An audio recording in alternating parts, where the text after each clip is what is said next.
Thank you nga pala kay Ma'am Patricia. Ang Lunes ay hindi lang isang araw. Ito ay isang bagong simula.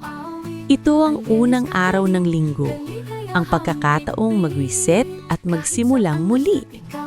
Ano man ang bigat ng mga nakaraang araw, ipinapaalala ng Lunes na may panibagong tsansang pagbangon. Hindi kailangang perpekto agad ang lahat. Ang mahala, handa kang magsimula. Handa kang magtiwala sa sarili at maniwala na may magandang naghihintay sa iyo.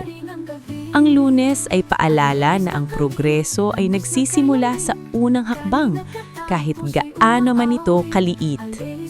Simulan natin ang linggong ito ng may positibong isipan at pusong puno ng pag-asa. Piliin ang pasasalamat kaysa reklamo. Piliin ang lakas ng loob kaysa takot.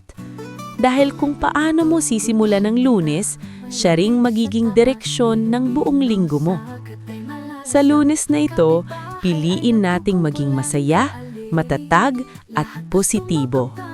Bagong linggo, bagong lakas, at bagong pag-asa. Magandang Lunes sa inyong lahat at naway maging magaan at makabuluhan ang buong linggo natin. Salamat po!